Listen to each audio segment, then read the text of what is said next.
Hi, welcome back. I'm here with Shonna Waters. Shonna, how are you doing? Doing great, Al. I'm really happy to be here with you today.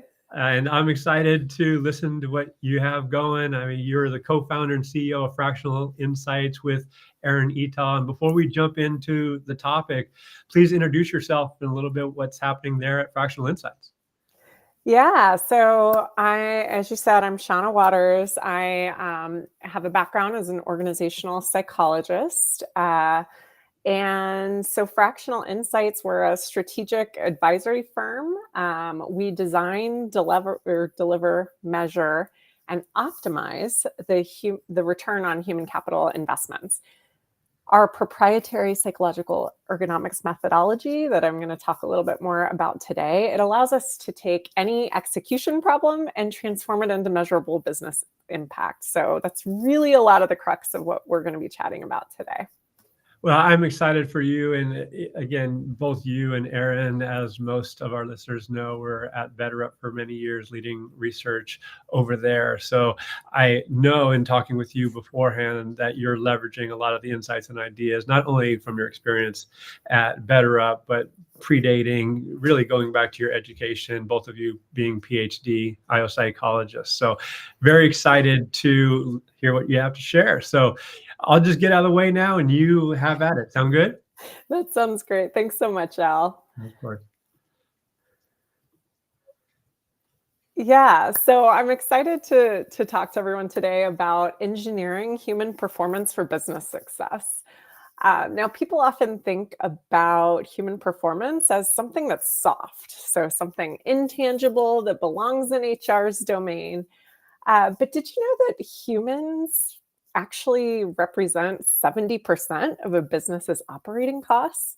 So they're frequently treated as if they're unpredictable or secondary to technology, product innovation, or marketing. But if I told you that humans are actually among your most predictable and most valuable levers for driving organizational success, and that by drawing on behavioral science, we can transform that squishy human element into something measurable and predictable and, yes, engineerable. So that's going to be the topic for today. All right. So let's start by looking at what typically happens inside an organization. So we're all familiar with the hard numbers, right? The monthly targets, operational budgets, and the product roadmaps. And these are the metrics that CFOs and other C-suite leaders scrutinize like a hawk. Yet there's that asset that's often hidden in plain sight and buried among our operational costs, and that's our people. So all too frequently, we think that talent is going to figure itself out or that we just need better perks. And then we splash cash and flashy tools or trendier benefits into the mix. But it's like trying to fix a car and its failing engine by adding premium gas and chrome rims. The car can look impressive, but the engine, if it's malfunctioning, it's still going to break down. So the reality is that superficial investments won't actually compensate for foundational issues in your people systems. And when you focus solely on things like perks without addressing core structures that enable your team to thrive, you're just putting a fresh coat of paint on a vehicle with a faulty engine. And that means that the car can look better, but it still breaks down. So here's the issue. People aren't just a line item on a budget. They're the engine behind every strategic outcome. So if you neglect in investing in robust, dynamic people systems, you're likely going to see consequences in ways like stagnating growth, underwhelming execution, and resistance during periods of transformation. Now, this is true whether you're implementing new technology, going through an M&A, or restructuring your teams.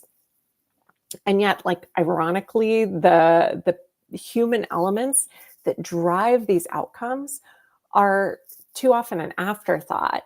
Organizations are investing really heavily in technologies and processes that only finding them later to falter at implementation, when they fail to design for and nurture the people behind the systems. But why does this gap exist? Well, it's because business leaders frequently believe that human behavior is messy and random and inherently unmeasurable, or they take for granted how they want people to behave. I think of these as the shoulds.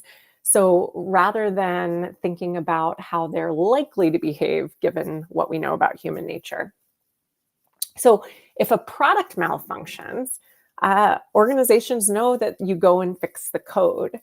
But if people fail to execute, we often shrug and blame bad hires or culture issues. But by doing so, we're leaving an enormous amount of potential and capital on the table. So, what if I told you that human performance can be measured and optimized with the same kind of rigor that you'd apply to a production line or a financial model? As psychologists at Fractional Insights, we've seen time and again that people have fundamental needs. Humans crave fairness, clarity, autonomy, recognition, and meaning. And these needs are neither new nor random. They're predictable, they're validated by decades of rigorous scientific research. So think of it this way. You wouldn't ignore 70% of your manufacturing costs, right? You'd measure each step, you'd find your friction points, and you'd engineer solutions to optimize your throughput. And you can and should do the same thing with your people. Now, we call this approach engineering human performance. So instead of hoping that your people are aligned with your business goals, that you're creating a healthy culture, or praying that your teams are going to stick around, you can use data and behavioral science to turn your people strategy into a repeatable formula for performance. Now, I mentioned that 70% of your operating costs are associated with people. So here's another important 70%. You may have heard that 70 to 84% of transformations fail. And it's due to human factors. Now, this statistic is more relevant today than ever before as we navigate the most significant technological revolution of our lifetime. We're witnessing unprecedented technological disruption. AI and automation are fundamentally changing not just how we work, but what work even is. So organizations are investing billions in digital transformation, new AI tools, and technological infrastructure. But here's the sobering reality. The vast majority of this investment will be wasted if we fail to bring our people along. So let's look at transformation efforts, AI rollouts, major reorganizations, merging departments. The big challenge isn't whether the technology works, it's whether people embrace or reject the new way of working. No matter how sophisticated your AI solution is, if your people don't adopt it, they don't understand it, or they don't leverage it effectively, you've essentially built a Ferrari that no one knows how to drive. So if your people are psychologically supported, meaning that they see the purpose behind the change, they feel secure in their roles, and they understand how to reskill if needed, they can become the amplifiers of transformation, not the roadblocks.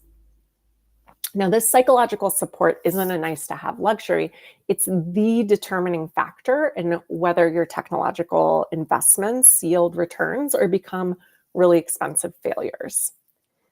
As organizational psychologists, we treat changes in technology, structure, or strategy as an opportunity to engineer the right motivational environment, thus converting this potential resistance into momentum. Because a fancy new AI platform might dazzle, but it's the humans behind it who actually determine its ROI. People are the bridge between strategy and execution. And right now, many organizations are thinking about AI transformation. Well, especially in this era where AI is becoming an inherent part of how work gets done, it's not about technology, it's about psychology. The future of work isn't just about implementing new tools. It's about intentionally designing environments and systems that support, inspire, and motivate humans to leverage these tools effectively. Now, often brilliant strategies fail simply because people aren't empowered, incentivized, and supported to carry them out. So what's needed is to treat human behavior as the most powerful lever for turning strategy into reality.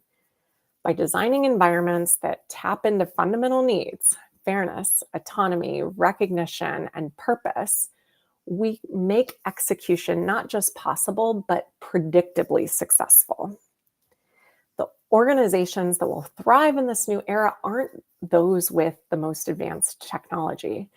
They're the ones that most effectively integrate that technology with human psychology, designing systems intentionally around how people actually work, learn, and adapt. So how? How do we put intentionality around the human side of performance transformation and change? Well, the way that we approach it is through what we call psychological ergonomics. Now, you can think of ergonomic furniture, right? A well-designed chair that supports your posture rather than contorts it. So people who work in physically comfortable chairs have fewer injuries, better focus, and better performance. So take that concept and apply it to the mind. When your organization is designed in ways that fit how people actually think and feel, getting a sense of security from clear roles, a sense of safety in fair evaluations, a sense of meaning and purpose when we see the impact of our work, the environment promotes peak performance almost automatically. So by engineering each element of the work environment to align with innate human drivers, you drastically reduce the friction that so often derails great ideas. And the result, instead of needing to put the hammer down to drive performance or use fear as a motivator to adapt or roll out change initiatives with zero input from the people actually doing the work, you can engineer the systems around change or any business problem where people's humanity is honored, psychology is applied throughout the design and implementation, and high performance becomes the default for people, not an uphill battle.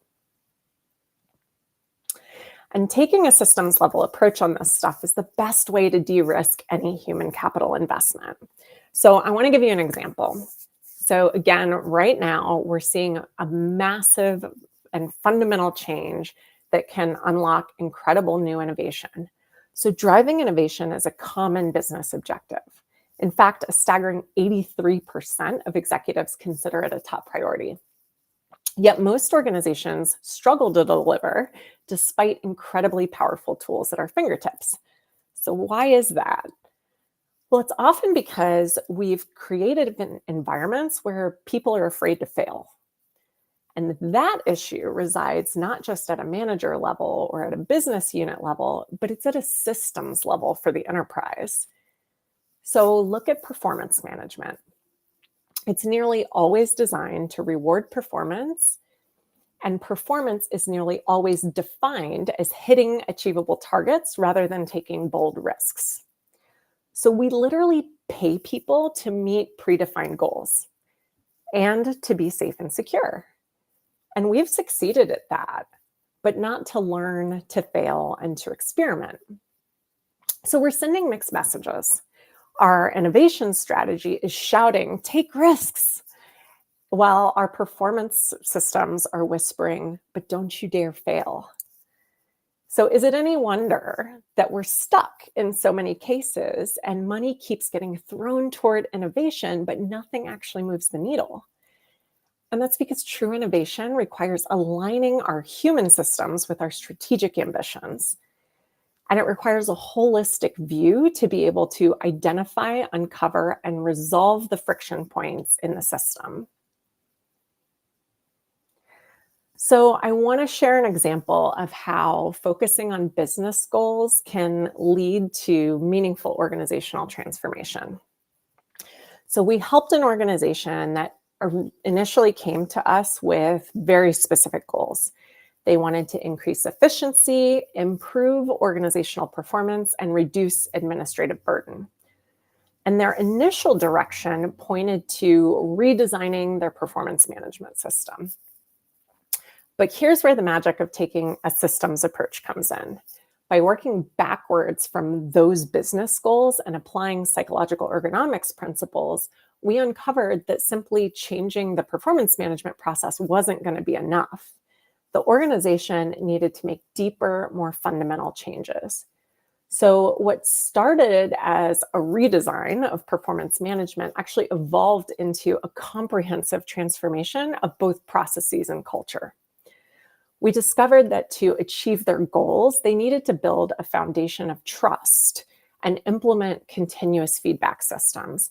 And this required increasing transparency across multiple organizational systems, reimagining their rewards and recognition system, their governance and decision-making processes, and even changing how promotions were made.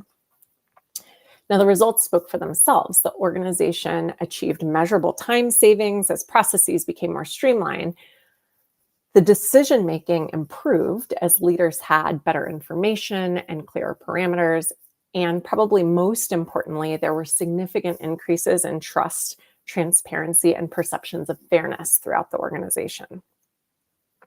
So this case illustrates a critical principle that when addressing organizational challenges, we need to look beyond isolated systems and understand how they interconnect.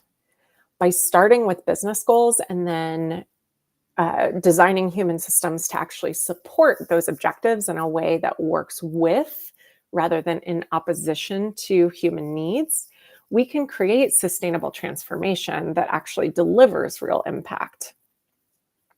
So this is the power of psychological ergonomics in action. Understanding that most organizational challenges aren't isolated problems, but they're symptoms of system-wide dynamics that need comprehensive solutions and align with business goals. So as you look at your own organization, I invite you to embrace people as one of your biggest performance levers and your people strategy as your greatest opportunity. Human capital represents a massive portion of your operating costs. And so you need to treat it with the same rigor that you'd apply to your core product or your financials. Behavioral science shows that people's needs, motivations, and drivers are predictable, and therefore they're engineerable. Psychological ergonomics transforms chaos into an environment where high performance is a natural result. And you can and should measure and track the psychological variables that drive productivity, execution, and transformation. And ultimately, by adopting a systems approach, removing friction, and measuring the factors that genuinely matter, you can create a thriving workforce that delivers better products, happier customers, and more robust financial results. So when you can reverse engineer people strategy to unlock the best in every individual, it's not just a feel-good HR story, it's also a strategic advantage. So let's break down these false walls between business goals and people strategy once and for all, because when we get the people part right, everything else, the ROI, innovation, and growth falls into place. So I want to leave one final thing with you. Even Wall Street is beginning to recognize the deep connection between people strategy and business results.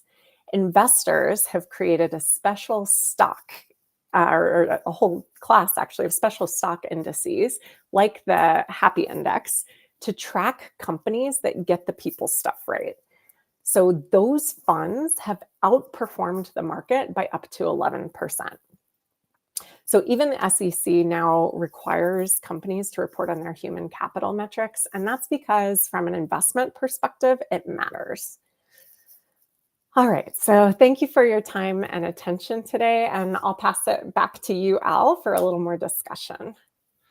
Well, I am I'm just so taken on so many fronts. I don't know where to start. First off, congratulations on bringing this to life, because you've shared so many things around transformation, around beginning with the end in mind. What are the business outcomes, working back, system level approach, all these things that, frankly, in my experience, have been blind spots for leaders. And they've said, hey, that's too complex. And you're stepping into the complexity and making it more simple and approachable and thus manageable over time. So again, kudos to you and Erin for doing the work that you're doing. So I have a few questions, and I'm going to start with this, is that you're using the word engineering human performance and focusing on the engineering. And I was, Jensen Huang, NVIDIA, was talking about biotech. It's not biotech anymore. It's really bioengineering, where they're consciously crafting the biological organisms of the future. And when I heard that, I thought about us in people and culture. Can we be engineering the human experience at work and human performance? And what are the ethics around that? And also on the other side, what's the downside cost from an employee perspective of not doing that? In other words, would I as an employee want a leadership organization to be really mindful of what my experience is at work, so I can be productive, so I can be engaged and committed and happy, and have sustainable capability over time? And I would think yes, but there is a spooky side to it. So right out the gate, can you talk about why you chose the term engineering and the costs and benefits of that? Yeah, absolutely. And engineering is a word that has continued to come up for me a lot. I've been in the field of organizational psychology for over 25 years now, which is a little bit scary to think about. But back in the early days when I got into the field, there was no Adam Grant out there, making it accessible to the everyday person. And so nobody knew what it was. And so even back then, one of the ways I often described what industrial organizational psychology is that, we're sort of doing the engineering of people systems at work, right? Like, how do we measure and understand the individuals, measure and understand the jobs and contexts, and then try to engineer the fit between them to really create outsized organizational impacts and individual thriving.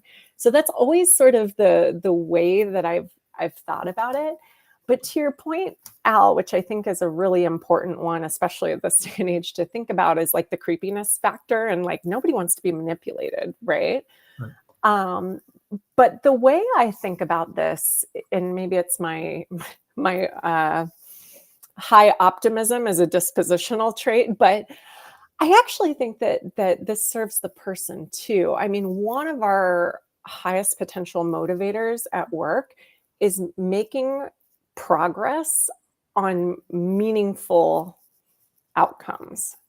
So for us, whether it's, your own career success or the mission of your organization, it sucks when things get in the way of that progress, of you trying to do your job, whether it's that you don't have the resources that you need, or you're struggling to influence and bring everybody along, or that you don't have the authority over a piece of the puzzle that's needed to move your objectives forward. So that doesn't feel good to either side, right? It feels like waste and lost time to the organization, but it also feels like waste of our very limited time on this planet and the other things we could be doing instead. So I don't know if that helps, but that's a little bit the way I think about it. It absolutely helps. And what I'm hearing, to use kind of the language of the day, is there's a lot of friction in many processes, particularly when we talk about transformation, going from a AI first process, from where an organization was formerly, and obviously that affects humans both positively and otherwise. So identifying that friction, and what I hear you say is removing that friction by taking a systematic approach, looking at the people, the processes, the underlying technologies, and what I was really excited that you said is the governance models. So Yeah. can you speak to what governance looks like to you? Because these are complex systems with multiple people and functions involved. So please. Yeah, absolutely. And I mean, when we think about governance, I think I'll talk about governance of a system that we all have exposure to, right? So that might be something like who gets a reward or a promotion. So who gets to make that decision? How does that work, right? And how do we actually like engineer that to make sense? Well, I mean, this is one of these like insidious parts where we sort of take it for granted and we're like moving everything around it, but not really addressing often that component of it. But like, for example, if let's say that I'm really trying to create alignment around an innovation outcome. Well, everything in the organization, like we want it to ladder up to innovation, right?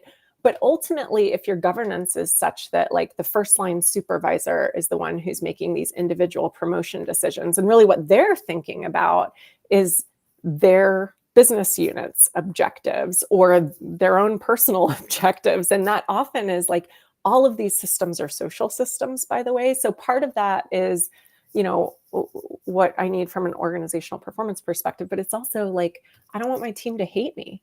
I want this person to stay because short or long term, that's better. So like, how do we actually engineer the decision making so that it's connecting back up to these top priorities for the business, right? So again, a lot of that comes down to getting really clear and explicit about the main jobs to be done, and then working backwards to say, like, it's not just about the forms and then technologies and, the incentives, but it's also about, most importantly, often, like, how do the decisions get made and how do we make sure that the right information is in those rooms and that everybody's got the same goals in mind. Now, as I'm doing the Future of Work project, which is rooted in me interviewing leaders, VPs and above, usually in a variety of functions, and asking them how prepared they are for the future in the age of AI and perpetual disruption. And unsurprisingly, no one's come back and say, "Hey, we got that."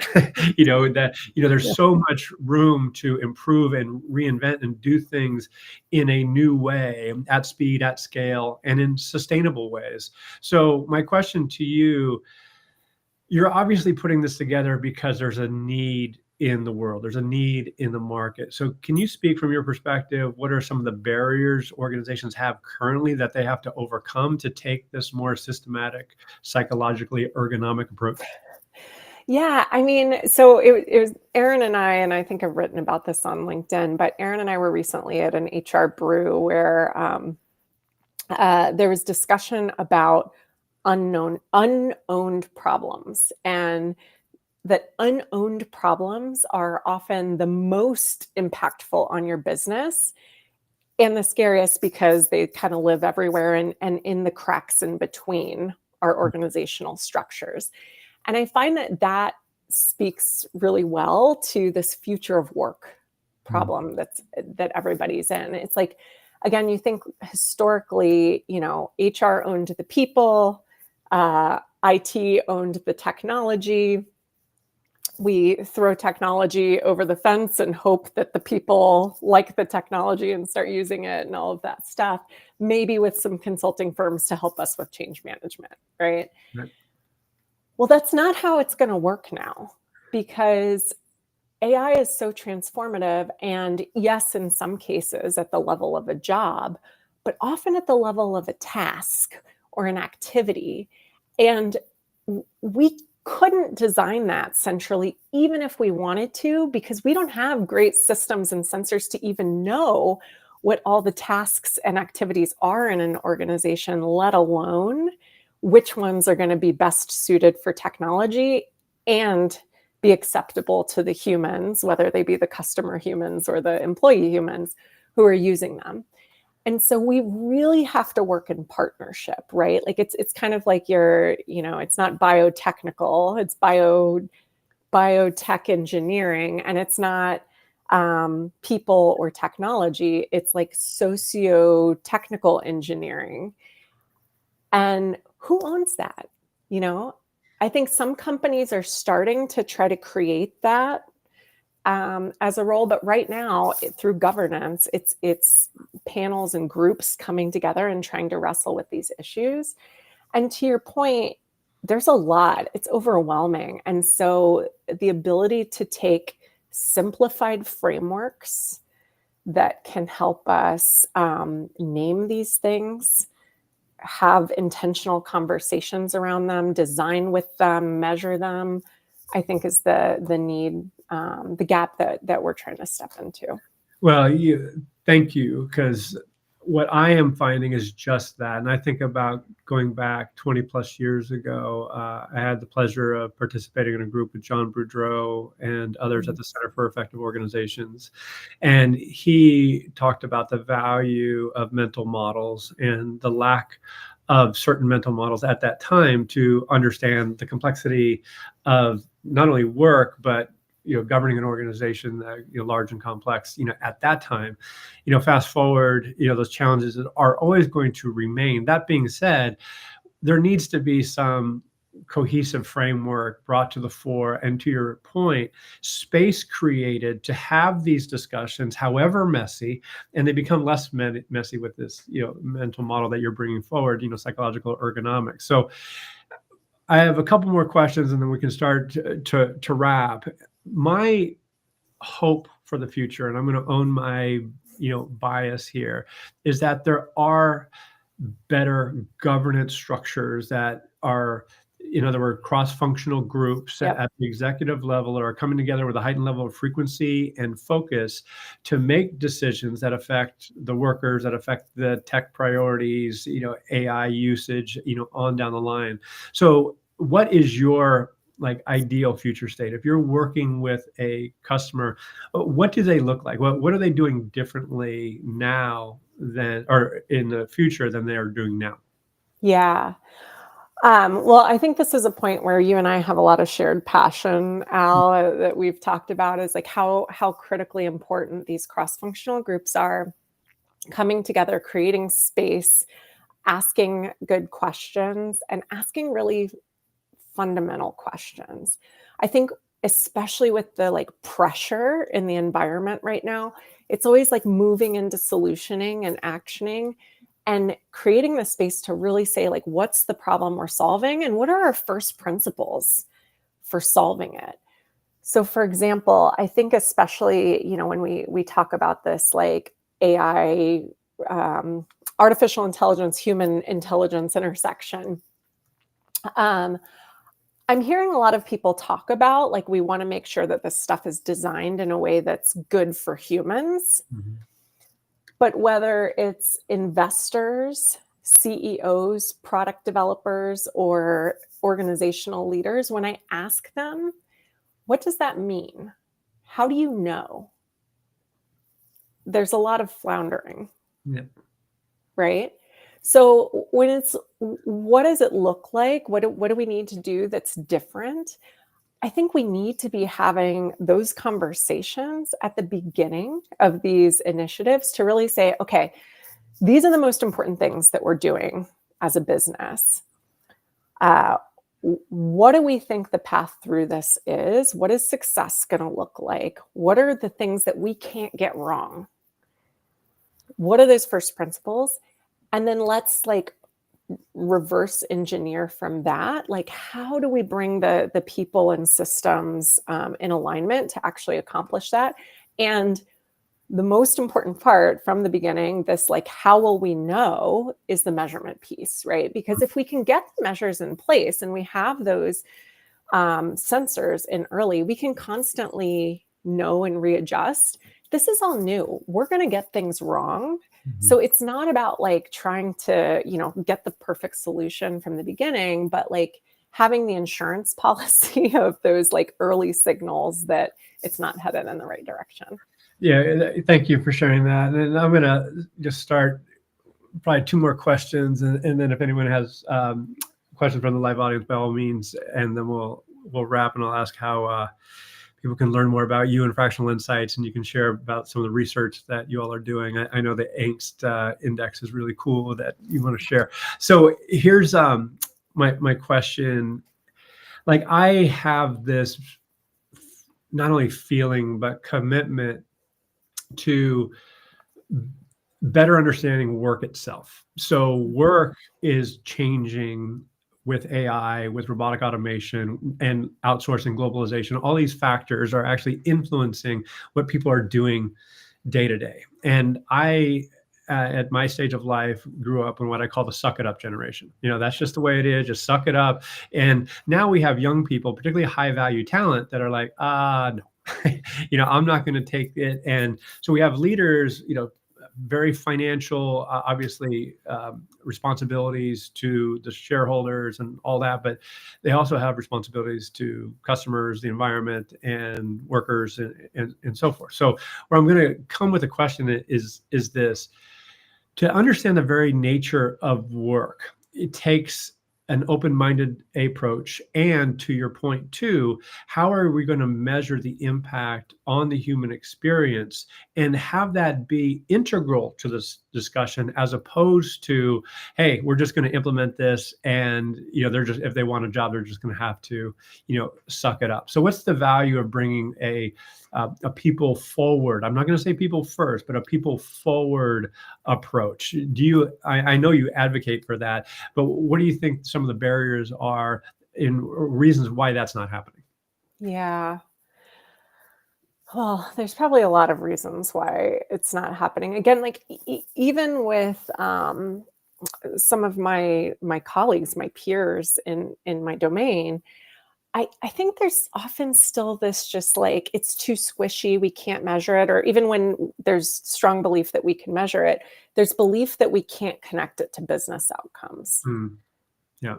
And I don't believe that. That's not my experience. It may not be perfect, but I've got to be honest. I've been a P&L owner of other functions where like nobody burdens themselves with perfection and measurement. Right. So like, I don't think that the people space needs to have a higher burden of proof than any other function. And so I think that starts with it. If you don't think it's possible, you're not going to invest a lot in it. This is like one of the great motivational principles that we use for the rest of systems design too. But so I think that's a piece of it. I also think that there's just really understanding every link in the value chain between people and business outcomes. We're sometimes just moving too fast for that, and not fully taking advantage of all the ways that we can more methodically, systematically, and scientifically measure and connect those pieces. So, you mentioned our upcoming research that Erin and I are very excited about. So you heard me talking about psychological ergonomics and these basic, innate human needs and motives. Well, what our research shows is that when you aren't meeting those basic human needs, it gives rise to workforce angst. Right? So we call these like the unseen undercurrents in an organization. So when you have angst, that leads to a whole bunch of business risk. Now, you mentioned that, it's not the suck it up generation anymore. And despite what feels like, a lot of job insecurity in the environment, like we're facing a massive labor shortage. Definitely check out Lightcast's research on this. But we're facing a massive labor shortage, and there is a lower barrier to entry for independent work than there ever has been in the past because of AI. We had a 20-person company become a unicorn. Right? So using AI tools to become more efficient and productive. So I think that, organizations need to be really mindful of the amount of discomfort and friction in the organizations. And our research finds that our traditional ways of assessing that, like intent to turnover, are severe underestimates of the risk. We looked at poachability and found that was more than 2 times as high as your turnover risk estimates. And what that means is that, like, as you said, your top people who are most likely to attract suitors from the outside as passive candidates, or who are the most likely to have the ambition and likelihood to succeed independently, are going to leave if you're not meeting their innate human needs. So anyway, so we're releasing research that's all about that. We've created the angst index to help us be able to quantify like what that level is society-wide, but also in a given organization. Well, I mean, Shonna, again, congratulations to you and Erin for what you created. And I'm certainly excited for not only you two, but those that you're going to be serving. Because as we've long talked about now, this is a need that's underserved in the market. And also to your point, I'm going to give props to a buddy of mine, Lee Holden, Ready, Set, Slow, because and it's not a business book, it's a personal development book by and large. But the idea that we slow down and create space to have these discussions, however uncomfortable, and really start to connect the dots, formulate plans, measurement strategies. Who's the audience for the insight that we generate downstream? At what frequency are they going to be consuming it? For what purpose? All these things are really, really important. And we've agreed that this is not happening that at a scale that needs to happen, not only for the benefit of the workers, which is important, but for the benefit of the organization. Its ongoing performance is where we started, because this is not just a nice to have. It's something that's fundamental to the economics of a business. So again, thank you for doing what you do. No, I think I'm going to have to get that book, Al, so you'll have to send me the reference when we're done. But that's exactly right on. And I was actually at the PsyOps Leading Edge Consortium on leadership development in the fall, and somebody said, like, in this time where everything around us, our environment is telling us to go faster, go faster, go faster. And so we're all sprinting and going as fast as we can. The irony is that what we really need, both for the quality of our actions and decisions, but also for our health and well-being, is to pause and to slow down, to get intentional, aligned, and also to reflect and learn so that we can continue to get better and deliver outcomes. Yeah. Well, again, I'm going to say it again. Thank you. I'm just so stoked for you and Erin, those you'll be serving. So how can folks learn more about you and what you're up to? Well, you can definitely follow me on LinkedIn. I'm active on LinkedIn, Shonna Waters. And you can also find us on fractionalinsights.ai, where you can sign up for our newsletter. We send that out regularly. And as I said, if you sign up for that newsletter, you'll get a preview into the research report that we'll be releasing at the end of this month. Okay, we can just pretend. I know at fractionalinsights.com and fractionalinsights.ai. See, we need to slow down. Yeah, I need to slow down.